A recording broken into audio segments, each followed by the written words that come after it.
Hi everybody and welcome back to Lundy's Wild Camp Stroke Bushcraft. I'm out in my local woods. I've come out just before it gets to sundown. I'm going to be testing out a new set of night vision binoculars. I've been sent by AKASO. These are the, which ones are these ones again? These are the Seemor 200, that coloured vision night binoculars. They record, take photographs, and come with 2 batteries. I'll show you what's inside the actual box itself. So obviously it comes in this box, then it comes in a nice carry case with a canny little handle on it. It's got 2 metal loops on the outside so you can hang it using a strap that comes with it. It's got a 2-way zip so you can open it all the way up, or you can put the zip in, open it from side to side. And inside there, as you can see, we'll have a spare battery. I've already got a battery in the system. It's got a an idiot's guide, a charging cable, a cleaning cloth. Now I have seen some videos where they do come with a 64GB memory card. This one hasn't. All right. Also, it has the strap. This strap can be used to put onto the carry case, and then it can also be put onto the main part that we're looking at, which is the actual night sight itself. So we'll just take that out. Now, as you can see, the night sight, like I said, it's got 2 little loops on the side here, so you can use them to put on the strap and just keep them hung around your neck like so. Or if you're like me and you've got a nice decent pocket on your jacket, you can just put them in there, and then when you need them, you just go in, get them out, switch them on, and off you go. All right, as you can see, they're very small and very light. I'll put the dimensions up on the screen and the weights as well. Yeah, it's a nice bit of kit. It also has a little fixture so you can actually add it to your tripod, which I'm going to be doing later on once I start taking some footage of like this when it's just starting to get dark, and then when it does get dark, show you the difference. Okay, and then it's also got one on the top as well, so I suppose you could add a little fixing on there, and then add an actual infrared torch just to give you that bit more of a boost on the night time when it's really pitch black. And it's also got a horseshoe like connect there as well, so you can add things on that way. Also on the top, it has 6 buttons. You have the on off button, you have the zoom in and zoom out. These 2 buttons also act for your infrared, so if you hold the plus one, it'll knock you up from 1 to 7 on the infrared. You have to keep them held in for about 5 seconds to get that to work. On the other side, you have a menu, and I haven't got my glasses on so I can't really see, but you have 3 other buttons there. And anyway, going through the menus, I think it's your shoot button, so when you want to take photographs, when you want to start your video rolling, things like that as well. All right, on the front end, you have 2 little scope type things. All right, these on the ends you look through, these are the ends that point to the direction of where you want to look. The left hand one has a bit of an adjustment on it, so you can focus in a lot better when you do your IRs, and when you do your zoom in on the buttons on the top, you can then finally focus it in, and it does work. I've been testing it at home in the streets and that. Okay, this end here is the bit that you look at. It's a big screen and it shows you everything on it. It can even put a compass up on the screen so you know which direction you're pointing in. It shows you everything on it. Like I said earlier, this is coloured. It can also be knocked over into black and white as well. Okay, it takes some good photographs and it takes some good video footage as well, all depending on if you've got like natural light, like the moonlight and things like that. Things get picked up a lot better. The more that you zoom in to get closer to something in a distance, it does get a little bit pixelated, is that the word? The picture doesn't look as good. Okay, so anyway, that's a quick brief of that. Also, sorry, it's got a port there on the bottom that you can use for putting your USB in to charge it up as it's there, and you can also run it off a USB and a power bank without a battery in it as well. Okay, power source going straight in. This is where the battery goes here, so you just get the two clips. When you're doing it with cold fingers it's a bit harder, and there you go, there's the battery inside here, look. So that's how little the batteries are, little and thin. They'll go in the back there like so.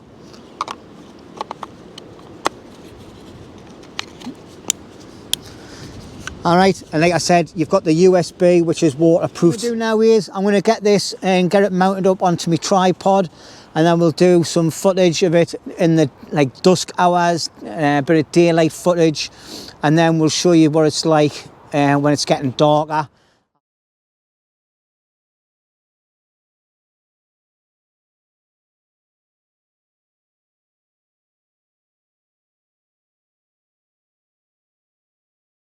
If you're holding it by hand, it's very shaky, but as soon as I take my hand off, there you go. And the GoPro's not even picking them up. But what are with the camera? And that's brilliant. As you can see, I've got my camera on and I've got the night vision on as well. Alright, now I've got deer barking away down here somewhere. I don't know where they are. But I'm just going to sit in here. There's a nice little front area for them. Front area? An area where they would come. As you can see, the night vision's starting to kick in now. Just getting me stand so the way I'm talking to you. But yeah, that's brilliant. Oh, perfect. Going to put it down a little bit so I can see a bit closer to the ground. There we go. This is like dusk time now and it's working really well. Oh, when I look at my naked eye it's a little bit dark, but when I look this way it's brilliant. I'm not far away from where I done the bunker camp, and it looks like there's a few new trees coming down.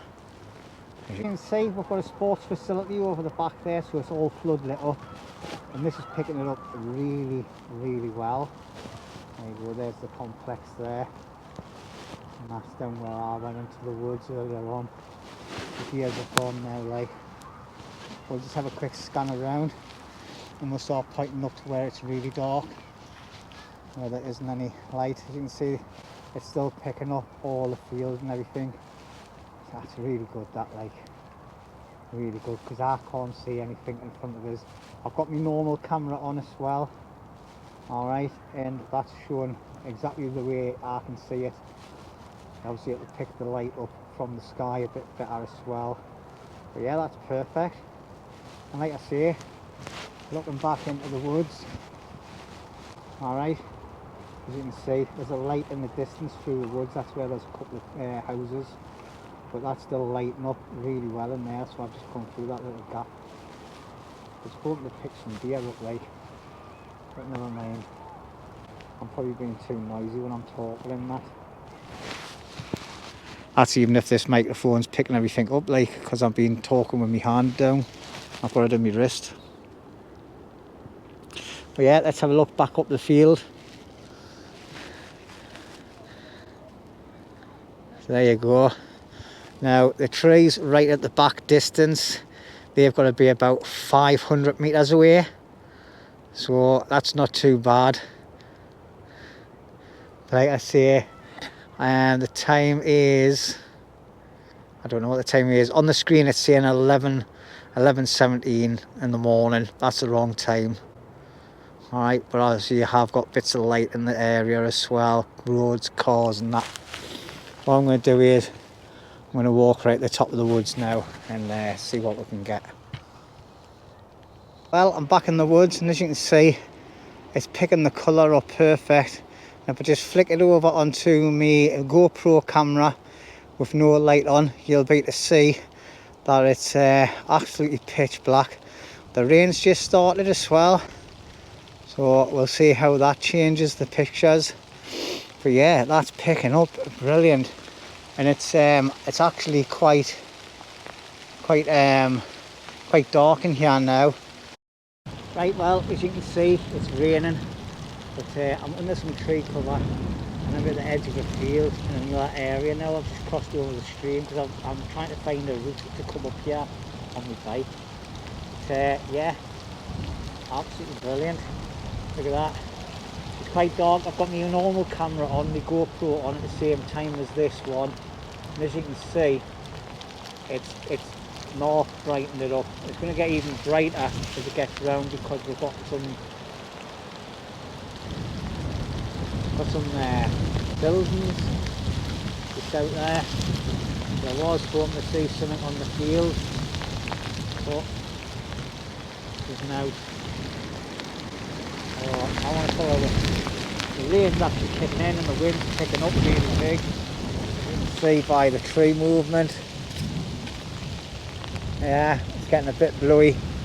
So what I'm going to do now is I'm going to walk out into the field so you can see a person walking by, and hopefully I don't fall over.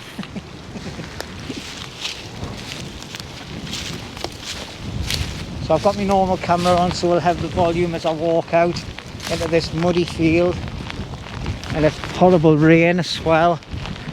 So, oh, it's dead muddy this. Glad I've got my wellies on. And the rain's horrible as well, so I'm going to be soaking by the time I get home. But yeah, as you can see, I'm about 75 metres away, and it's probably picking us up really well.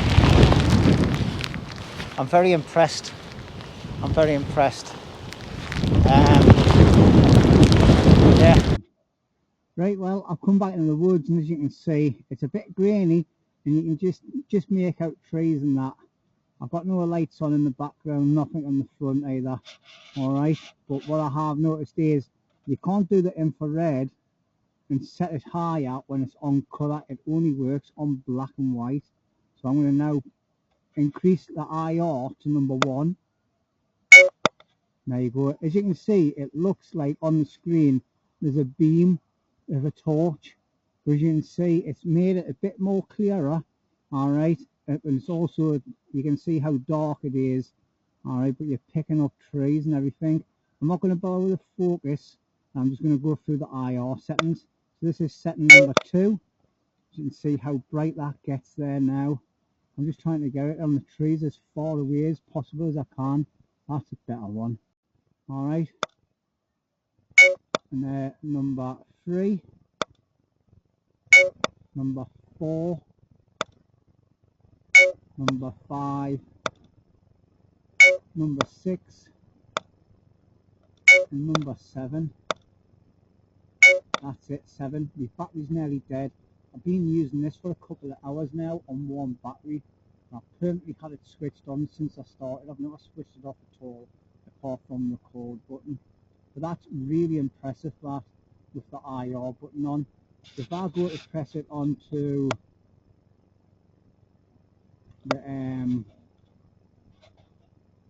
what do you call it? Colour. That's me recording in colour. The IR's gone. Okay, and as you can see, it's quite grainy. So what I'm going to have to do is go at the front of this and try and focus it in a bit. See if it's going to work. It's actually, the darker it gets, the grainier it gets. And using colour, it's okay. Look, it's getting better as I focus in with the left hand thing. All right. Now, because I took the IR off, I've got one bar left on my battery. But using the IR, it knacks your thing. So you see, I've just gone out of focus there more. So I'm just trying to focus in on that stump. There we go. That's it there. That's in the colour. If I go black and white, as you can see, it's a bit grainy, but the picture's better. But what you can do is straight away go into your IR. That's it there. Alright, obviously where the infrared light's hitting, you cannot really see the subject, but if you move it to one side, you can see the stump. All right, and there you go, much better.